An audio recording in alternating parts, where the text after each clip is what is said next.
नमस्कार, ऊर्जा सञ्चारको ऊर्जा टिभीमा यहाँहरूलाई स्वागत छ। म यशोदा सुनवार। आज हामी इपानका स्वतन्त्र ऊर्जा उत्पादकहरूका संस्था नेपाल इपानका अध्यक्ष मोहन डाङ्गी सरसँग कुरा गर्दैछौँ। सर, स्वागत छ हजुरलाई ऊर्जा टिभीमा। हजुर भर्खरै इपानको नेतृत्वमा आउनुभएको छ। योभन्दा पहिला पनि तपाईँ इपानको नजिक भएर काम गर्नुभएको छ। सुरुमा अब तपाईँले इपानलाई चाहिँ अब कसरी अगाडि बढाउने योजना बनाउनु भएको छ? तपाईँको पहिलो प्राथमिकतामा कस्ता कस्ता खालका कुराहरू छन् सर? इपानमा म दुईटा कार्यकाल, एउटा कार्यकाल उपाध्यक्ष भएर काम गरेँ, एउटा कार्यकाल वरिष्ठ उपाध्यक्ष भएर काम गरेँ, अनि एउटा कार्यकालमा चाहिँ उपसमितिमा रहेर पनि काम गरेँ। मैले तीनटा कार्यकालमा झन्डै 7 वर्ष जति मैले बिताएँ।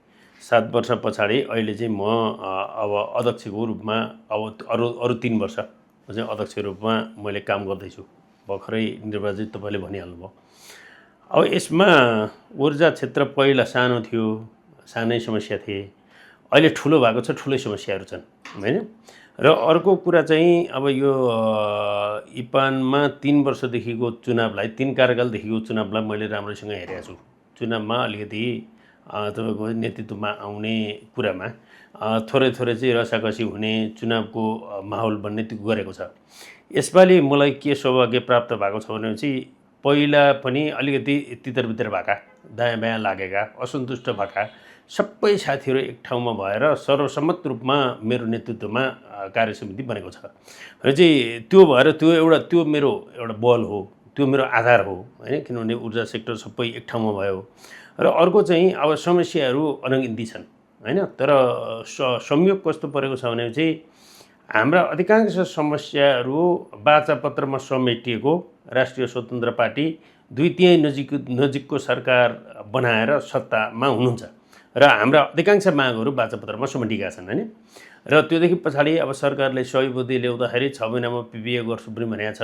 धेरै कुराहरू कमिटमेन्ट भएको छ, बजेट आएको छ। बजेटमा पनि धेरै चाहिँ सकारात्मक कुराहरू आएका छन्, थोरै हामीले कमेन्ट गर्ने कुराहरू पनि आएका छन् हैन।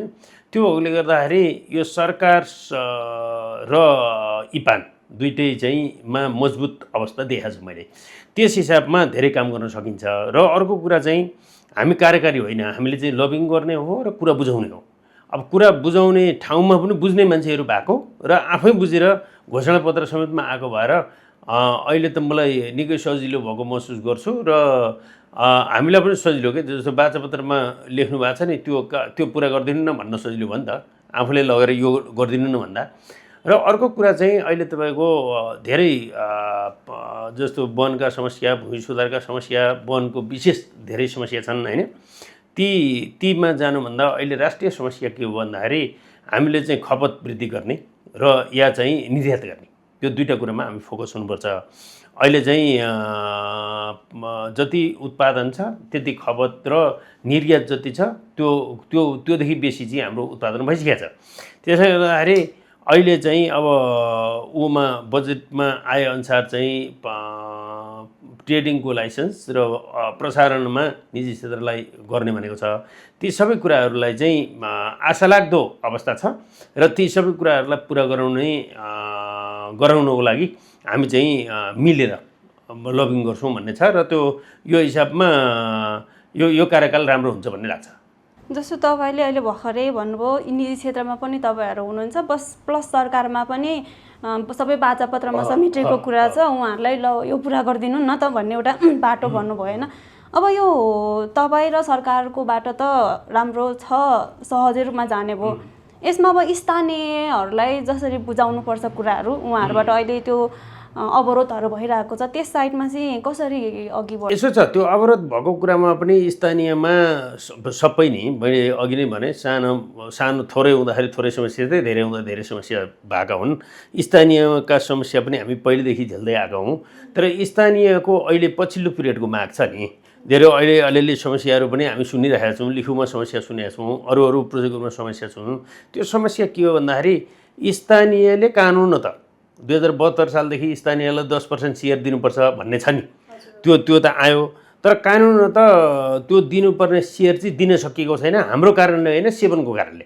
सेवनमा झन्डै 35-37वटा आयोजनाहरू चाहिँ अहिले पनि तपाईँको के अरे अनुमतिको प्रक्रियामा छन्। त्यहाँबाट स्वीकृत नभइकन हामी सेयर जारी गर्न सक्दैनौँ। अब त्यहाँबाट स्वीकृत भएको छैन, तल चाहिँ जारी गर्नु, तलको मान्छेले त स्थानीयले त बुझ्दैन। अहिले अलिअलि हामी त बुझाउनु त बुझाएरै गर्नु पर्यो, अर्को उपाय छैन। अनि सरकारले अनुमति नदिने, तल चाहिँ प्रोजेक्ट बन्द गर्ने खालको अवस्था पनि आएको छ।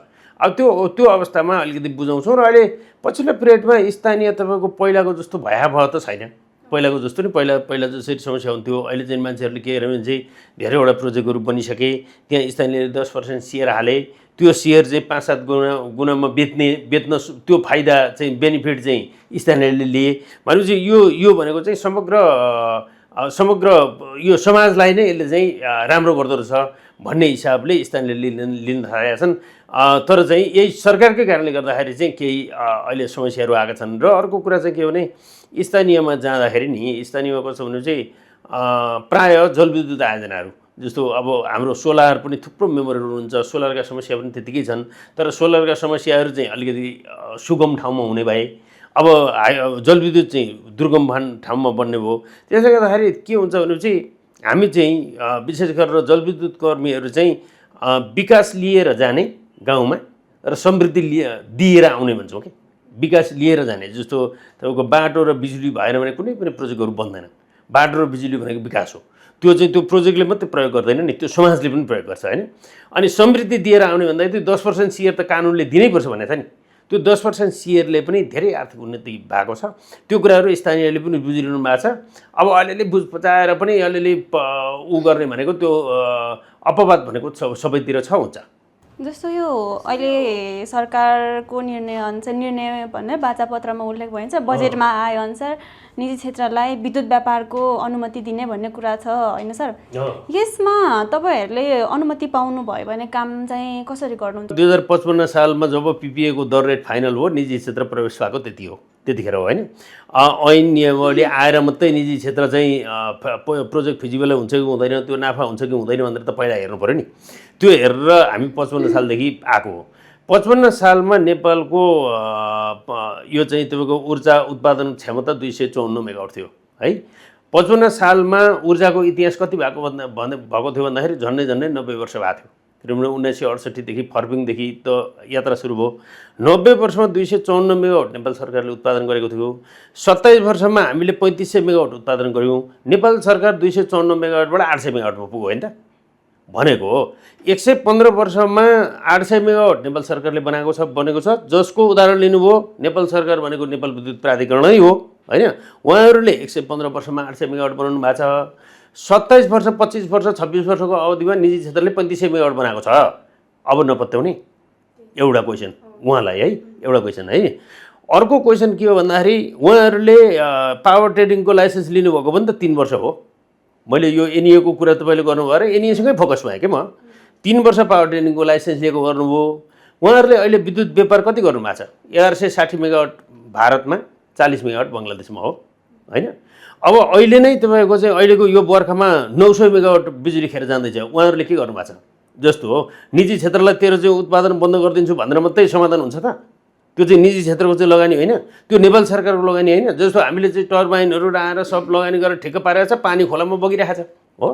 पानी खोलामा बगिरहेको छ, त्यो त राज्यको सम्पत्ति गएको होला नि। त्यो एनइएले हाम्रो टाउकोमा थपेर मेरो त लस हुँदैन, निजी क्षेत्रको लस हुन्छ भन्ने हिसाबले त्यो हिसाबले सोच्नु हुँदैन।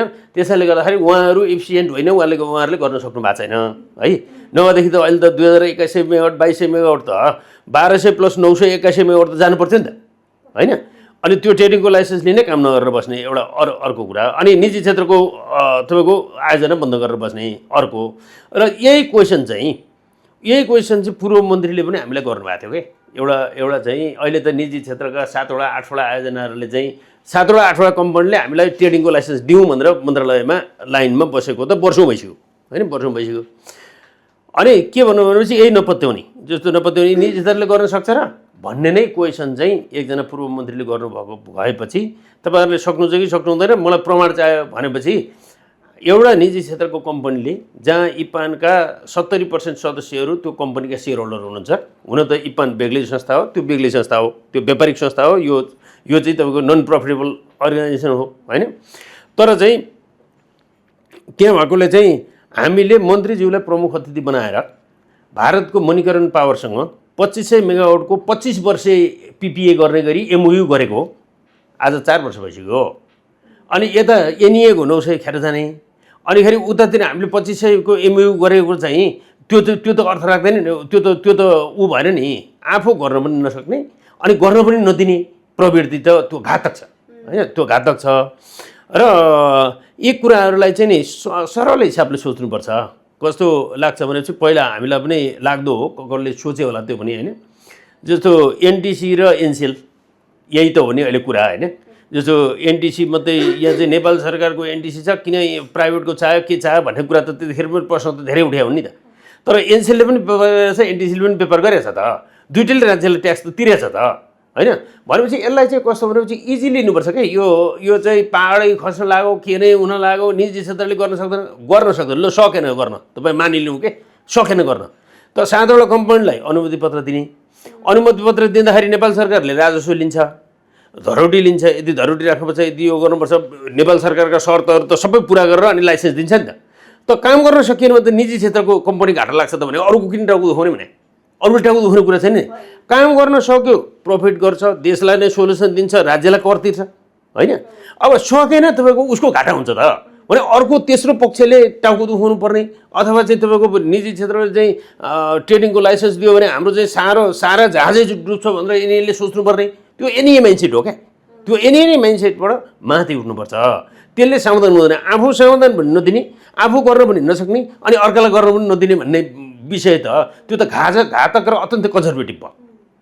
त्यस कारणले गर्दाखेरि निजी क्षेत्र प्रसारण लाइन बनाउनु पनि एकदमै इलिजिबल छ। त्यो भन्छु तपाईँलाई मैले। जस्तो हाम्रो कनेक्सन एग्रिमेन्ट गर्छौँ, पिपिए गर्छौँ, एनइएको सब स्टेसन जहाँ छ पावर हाउसमा एनइएले हाम्रो ट्रान्समिसन लाइन त पुर्याइदिँदैन। हामीले त पावर हाउसदेखि ल्याएर उसको सब स्टेसन ल्याएर इन्टरकनेक्सन बनाएर हामीले जोड्नुपर्छ। भनेको मैले यसो सरस्वती डाटा हेरेको थिएँ, 2500 किलोमिटर त ट्रान्समिसन लाइन हामीले बनाइसकेका छौँ क्या। तपाईँको अब 33 केबीका, 66 केबीका, 132 केबीका, 220 केबीका ट्रान्समिसन लाइन हामीले बनाइसकेका छौँ निजी क्षेत्रले। भनेको अनि अरू चाहिँ तपाईँको हाम्रो पावर हाउसदेखि सब स्टेसनमा आउने ट्रान्समिसन लाइन चाहिँ हामी बनाउन सक्ने, अनि त्यही चिज चाहिँ अन्त चाहिँ बनाउन सक्ने हुन्छ र हुँदैन नि। भनेपछि यी चाहिँ कुतर्क हुन्, कुतर्क गर्नु हुँदैन। निजी क्षेत्रलाई नेपाल सरकारले जतिसक्दो चाँडो तपाईँको पावर ट्रेडिङको लाइसेन्स र प्रसारण लाइनको लाइसेन्स दिनुपर्छ। यसको त विकल्पै देखिदिनँ म त। वान वे ट्राफिक हो यो नगरिकन हुँदैन। 2500 किलोमिटर प्रसारण लाइन बनाइराख्दाखेरि निजी क्षेत्रले अहिलेसम्म 400 केबीको प्रसारण लाइन बनाएको छ कि छैन सर? होइन, त्यो त आवश्यकता अनुसार नि। यसो हो क्या, हामीले बुझ्नुपर्ने कुरा के हो भने त्यो एनइएको ठेकदार पनि त्यही होला, हाम्रो ठेकदार पनि त्यही होला के। हामीले इफिसियन्टली काम गरौँ होला। हामी आफै गएर तपाईँ प्रसारण लाइनमा मोह गरेर तार टाङ्ने त होइन नि त। त्यो त टेन्डर हुन्छ, प्रक्रिया हुन्छ, विदेशी आउँछ, जो इलिजिबल छ, जो बनाउन सक्ने हुन्छ, बनाउन सक्नेले बनाउँछ, हामीले उसलाई टेन्डर लाउँछौँ, उसलाई टाइममा काम गराउँछौँ होइन। त्यो त यति त मान्नु पऱ्यो नि। अब तपाईँको प्राइभेट क्षेत्र चाहिँ ऊर्जा उत्पादनको लागि इफिसियन्ट छ भन्नु त सरकारले भन्नु परेन भने। अब तपाईँ कल्पना गरौँ न, आज चाहिँ ल यही माइन्डसेटले बसिराख्ने निजी क्षेत्रलाई प्रवेश गराउनै हुँदैन भन्ने कुरा चाहिँ 2055 सालमा 49 सालमा जसले नीति नियमहरू ल्याउनु भयो उहाँहरूले सोचिदिए भए आज हामीसँग बिजुली कति हुन्थ्यो? 800 मेगावाट हो। 800 मेगावाट हो। 800 मेगावाट भनेको 900 पनि नभन्नु, क्लियर छ। 3500 हाम्रो, 800 तपाईँको एनइएको हो होइन त। अनि त्यो 800 मेगावाटमा त बिजुली गर्दा हामी कति हुन्थ्यो? 17-18 घन्टा लोड सेडिङ हुन्थ्यो कि हुँदैन थियो? भनेपछि आज त्यही कुरा सोच्नु पऱ्यो क्या। हिजो हामीले निर्णय नगरेको भएदेखि हामी कहाँ हुन्थ्यौँ, र अब निर्णय गर्न ढिलो भइसक्यो, निर्णय छिटो गर्नुपर्छ भनेर सोच्नुपर्छ। जस्तो अहिले अस्ति बजेटमा लगभग करिब 9000 मेगावाटका प्रोजेक्ट चाहिँ एनइएले बढाउने, ठुला प्रोजेक्टहरू एनइएले बनाउने, मतलब त्यो सरकारले बनाउने भनेर ल्याएको छ। अब निजी क्षेत्र पनि 500 मेगावाटसम्मका प्रोजेक्टहरू चाहिँ क्षमता बनाउन सक्ने क्षमता निजी क्षेत्रका प्रवर्धकहरूसँग भइसकेको छ। यसरी हेर्दाखेरि यो प्रोजेक्टहरूको कुरा गर्दाखेरि निजी क्षेत्रलाई अलिकति इग्नोर गरेको टाइपको जस्तो हो कि के हो सर? प्रवेश गर्नुभयो। बजेटमा धेरै राम्राहरू कुराहरू छन्। राम्रा कुराको हामी स्वागत गर्छौँ है। राम्रा कुराहरू जो छ नि, जो सरकारले गर्ने योजना बनाएको छ, त्यसको लागि हामी एप्रिसिएट गर्छौँ, हामी स्वागत गर्छौँ। र अर्को कुरा चाहिँ के हो भन्दाखेरि तपाईँले ठ्याक्कै भन्नुभयो नि, प्रोजेक्टको नामै तोकेर मैले हेरेको छु, क्यालकुलेट पनि गरेको छु। झन् 9000 मेगावाटका आयोजनाहरू बनाउने भनेको छ, 85 अरब पैसा छुट्याउने भनेको छ। खै ट्रान्समिसन लाइनलाई 70 अरब छुट्याउने भनेको छ। त्यो ऐतिहासिक कुरा हो, त्यो राम्रो गरेको छ होइन। त्यसले चाहिँ के सोध्छ भनेपछि 3500 मेगावाट बनाउने चाहिँ नि इफिसियन्ट छैनन् अनि हामी चाहिँ इफिसियन्ट छौँ भन्ने खालको देखिन्छ क्या त्यो भनेको राइट वेमा त्यो गइरहेको छैन अब कसले के भनौँ कसरी त्यो त्यहाँ चाहिँ संलग्न भयो त्यो भोलि छलफलको विषय होला होइन तर चाहिँ निजी क्षेत्र चाहिँ सरकारभन्दा त धेरै इफिसियन्ट छ त कस्टको हिसाबले इफिसियन्ट छ टाइमको हिसाबले इफिसियन्ट छ काम गरेको हिसाबले इफिसियन्ट छ अहिले प्रुफ तपाईँको उत्पादन गरेको हिसाबले इफिसियन्ट छ भनेपछि त्यो चाहिँ त्यसमा चाहिँ अलिकति निजी क्षेत्रलाई इग्नोर गर्न खोजेको हो कि भन्ने लाग्छ जस्तो तपाईँले त्यो अहिले जुन यो 9,000 मेगावाटको कुरा गर्दाखेरि यति धेरै प्रोजेक्टहरूमा हात हाल्नुभन्दा सरकारले एउटा प्रोजेक्ट मात्र बनाएको भए राम्रो हुन्थ्यो कि होइन सर म त निकै पहिले सानै हुँदादेखि बुढीगण्डीको कथा त सुनिरहेको छु मैले होइन त्यत्रो लगानी भइसकेको छ अहिलेसम्म बुढीगण्डी आएको छैन त्यस्ता मेगा प्रोजेक्टहरू सरकारले त्यस्ता प्रोजेक्टहरू बनाउने हो क्या 200-400-500 मेगावाटको पुरा प्रोजेक्ट बनाउनु त हामी नै काफी छौँ त अब 341 मेगावाटको प्रोजेक्ट चाहिँ फाइनेन्सियल क्लोजर गरेर कन्स्ट्रक्सनमा छ त अहिले भनेपछि यो सरकारले बनाएपछि चाहिँ यो राम्रो हुने निजी क्षेत्रले बनाएपछि सरकारले बनाउँदा पनि बिजुली नै उत्पादन हुने हो हामीले बनाउँदा पनि बिजुली नै उत्पादन हुने हामीले उत्पादन गरेको त अर्कै चिज त उत्पादन हुँदैन नि त त्यो भएले गर्दाखेरि यो चाहिँ यो सरकारले तपाईँले भने जस्तो मेगा प्रोजेक्टहरू जो बहुउद्देश्य छन् बहुउद्देश्य सिँचाइको कुरा होला के होला त्यो चाहिँ कस्ट चाहिँ तपाईँको फिजिबल नहोला निजी क्षेत्रले बनाउन नसक्ने होला होइन त्यो चाहिँ मल्टिपल तपाईँको उद्देश्य भएका प्रोजेक्टहरू चाहिँ सरकारले बनाउँदा ठिक हुन्छ होइन अरू प्रोजेक्ट त निजी क्षेत्र अब इफिसियन्ट छ जस्तो अहिले सरकारले निजी क्षेत्रले पिपिए गरेर होल्ड गरेका लाइसेन्सहरू खारेज गर्ने प्रक्रिया अघि बढाएको छ जस्तो यसो हेर्दाखेरि सरकारले निजी क्षेत्रले चाहिँ लाइसेन्स होल्ड गरेर राखेर अरूलाई बेचेको पछि बेचेको भन्ने आरोप जस्तो लगाएको छ यस्ता खालका समस्याहरू यो होल्ड गरेर राखेकै हो कि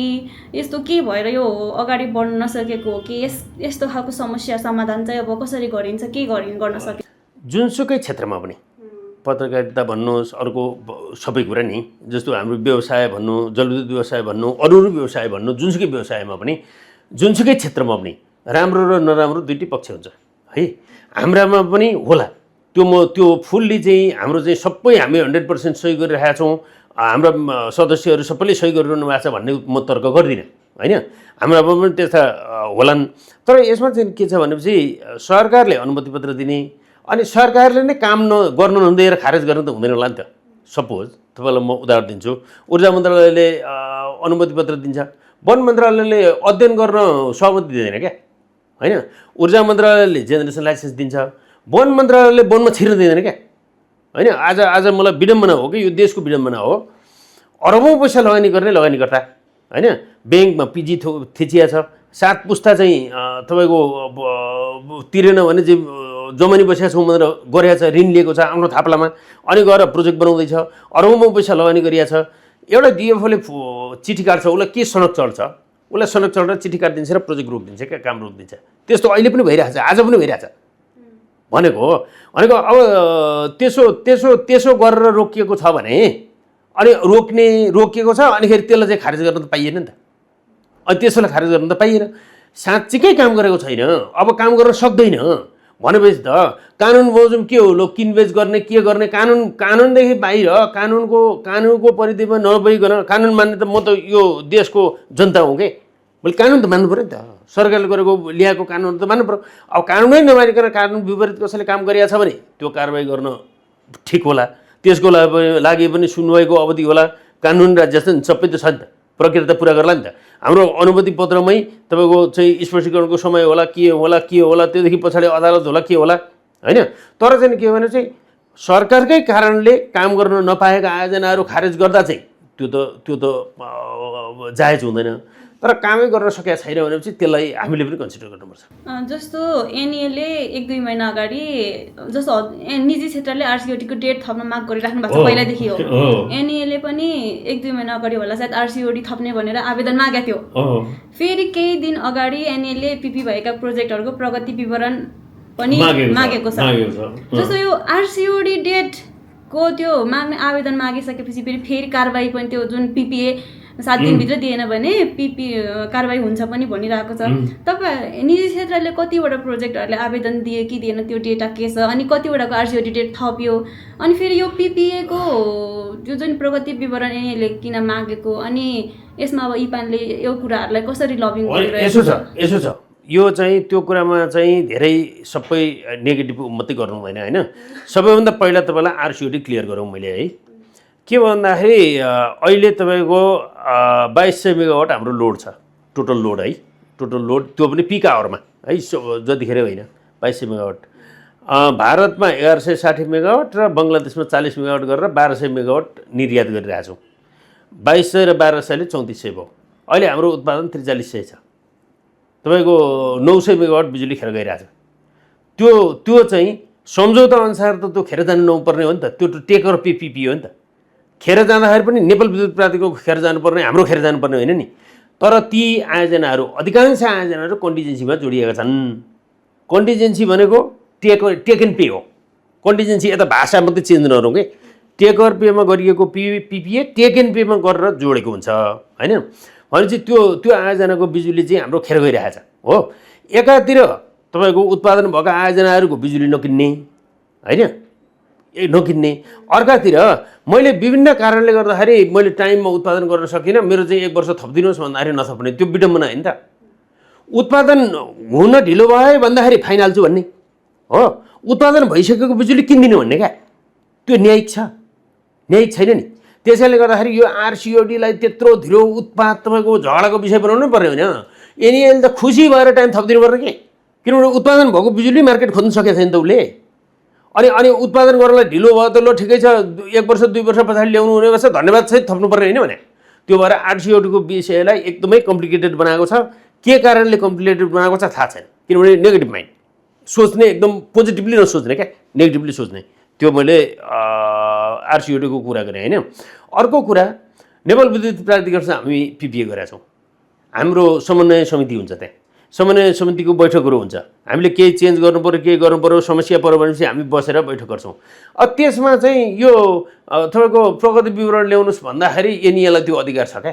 त्यसैमा धेरै रोइलो गर्नु हुँदैन, प्रगति विवरण पनि बुझाउने, जे आफ्नो यथार्थ छ बुझाउने। त्यो त हामी त डे टु डे पार्टी नि, त्यो जतिखेर चाहिँ केही समस्या पऱ्यो कि हामी प्राधिकरण जानुपर्छ, उसले बोलाउँछ, हामीले चाहिँ फेरि चाहिँ केही त्यही कन्डिसनहरू, केही एग्रिमेन्टहरू, पिपिएका एग्रिमेन्टहरू चेन्ज गर्नु पऱ्यो भनेपछि हामी चाहिँ समन्वय समितिको मिटिङ बस्छौँ, त्यहाँबाट निर्णय गरेर गर्छौँ होइन। त्यो भनेपछि यो प्रगति विवरणै माग्दाखेरि यसलाई चाहिँ धेरै हाइलाइट गर्नु जरुरी छैन। प्रगति विवरण बुझाउनुपर्छ हामीले होइन, एनइएले मागेको प्रगति विवरण बुझाउनुपर्छ।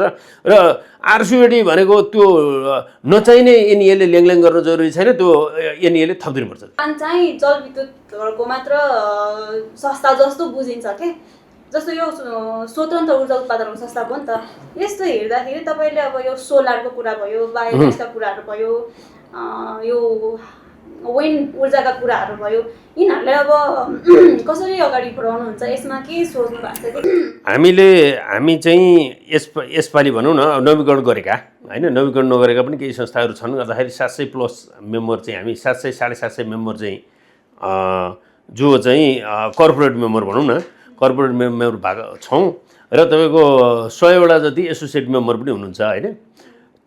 त्यसमा चाहिँ झन्डै 94-95वटा चाहिँ सोलर मेम्बर हुनुहुन्छ क्या। त्यसैले गर्दाखेरि त्यो सोलरको भोइस हामीले उठाएको छैनौँ भन्ने होइन। भर्खरै पनि हामीले 2-4 ठाउँ चिठी पत्र काटिसकेका छौँ। सोलरका समस्या पनि हाम्रा समस्या हुन्। जस्तो म सोलरसँग पनि छाउँदैछु, म आफै पनि व्यक्तिगत रूपमा हाम्रो सबै साथीहरूको एकवटा न एकवटा सोलरमा संलग्न हुनुहुन्छ। त्यसले गर्दाखेरि सोलरका समस्याहरू हामी सँगसँगै लगेका छौँ। तर बजारमा के हुन्छ भने नि, जस्तो 800-700 मेम्बरमा तपाईँको 94-95 मात्रै भएपछि समस्या जहाँ ठुलो हुन्छ त्यसको भोइस ठुलो हुने भयो। त्यो भएर त्यो जलविद्युत जस्तो देखिया हो। सोलरमा छौँ, बायोग्यासमा पनि, विन्डमा पनि। र अर्को चाहिँ के छ भने चाहिँ प्रकृतिले यस्तो सम्पत्ति दिएको छ, सोलरमा पनि व्यापक सम्भावना छ है हाम्रो, सोलरमा पनि नभएको होइन। तर के भने यो जलविद्युतमै धेरै सम्भावना भएपछि अब त्यसको चाहिँ धेरै पार्ट भएर धेरै कुरा सुनिया हो। हामी सबैमा काम गरिरहेका छौँ, गर्छौँ। अहिले तपाईँको जस्तो कार्यविभाजन गर्ने अलि थोरै हाम्रो चाहिँ यहाँहरूलाई थाहा चाहिन्छ। हामीले एजिएमले निर्णय गरेका छौँ, केही पदाधिकारी र केही सदस्य विधानको बाहिरबाट हामीले थपेका छौँ। त्यो विधान स्वीकृत गरेर आउनुपर्ने छ। त्यो स्वीकृत गरेर आउने बित्तिकै कार्यविभाजन हुन्छ हाम्रो, किनभने उहाँहरू पनि स्वीकृत गरेर आएपछि मात्रै कार्यविभाजन गर्नु पर्यो भन्ने हिसाबले मैले प्लानिङ गरिरहेको छु। त्यो गर्दाखेरि सोलर लगायतका सबै समितिहरू हुन्छन् र सबै समेटेर सबैको समस्याको लागि चाहिँ हामी नेतृत्व गरेर जान्छौँ। अहिले अनबन्डलिङको कुरा चलिरहेको छ, यसमा के छ तपाईँको धारणा अलिकति बताइदिनुहोस् न त। होइन, यसमा मैले चाहिँ कस्तो हुन्छ नि, त्यो समग्र ठुलो संस्था एउटै हुँदा चाहिँ बेसी ढुक्क भयो जस्तो होइन। जस्तो 14-15 हजार चाहिँ कर्मचारी सबै होइन, त्यो हुँदाखेरि अनि देशैभरि सम्पत्ति यिनी त संस्थागत रूपमा त प्रपर्टीको हिसाबले धनी छ नि त होइन। सम्पत्ति भएर चाहिँ त्यो अनबन्डलिङ हुँदा चाहिँ अलिकति सानो हुन्छ र खुम्चिन्छ कि भन्ने पिर पनि एकतर्फ देखिन्छ होइन। जस्तो तर मैले के देख्छु भनेपछि म अलिकति पोजिटिभली सोच्ने भएकोले गर्दाखेरि झन् ग्रो चाहिँ हुन्छ कि भन्ने लाग्छ कि मलाई। जस्तो पावर ट्रेडिङको एउटा कम्पनी हो सपोज भनौँ न, पावर ट्रेडिङमा त अहिले 3 वर्षदेखि लाइसेन्स लिएर केही नगरेको त्यही मात्रै जिम्मेवारी पायो भने त केही गर्छ होला नि त, फेरि मार्केटिङ गर्थ्यो होला, हुन्थ्यो होला होइन। जस्तो प्रसारण लाइनमा एकदमै फोकस हुनुपर्ने, सरकार पनि फोकस भएको छ, बजेट पनि हालेको छ, एकदमै फोकस हुनुपर्ने। त्योमा एनइए सिँगै हुँदाखेरि फोकस हुन नसके हो कि बेग्लै कम्पनी भएपछि टोटली त्यसैमा फोकस हुँदाखेरि काम हुन्छ कि भनेपछि यो अनबन्डलिङ गर्न आफैमा मलाई नराम्रो जस्तो लाग्दैन। अब यो अनबन्डलिङ गरेपछि चाहिँ आर्थिक रूपमा कमजोर होला के होला भन्ने कुराहरू बजारमा उठेका छन्, तर चाहिँ त्यो एफिसियन्ट हुन्छ र एफिसियन्सी बढ्छ भन्ने लाग्छ मलाई। सञ्चार र तपाईँलाई धेरै धेरै धन्यवाद छ। अरू त अब हामी सँगसँगै छौँ, सँगसँगै छलफल गरेर जान्छौँ। थप्नुपर्ने विषय त यो विषय यति ठुलो भइसकेको छ कि अब 1-2 घन्टा कुरा गऱ्यो भने पनि कम गरे जस्तो हुन्छ। त्यो चाहिँ आजलाई त यति नै हो, अरू चाहिँ फेरि गरे होला। हुन्छ सर, हजुरको कार्यकाल सफल र उत्कृष्ट रहोस्, शुभकामना हजुरलाई। हस्, थ्याङ्क यू ऊर्जा सञ्चार टिमलाई।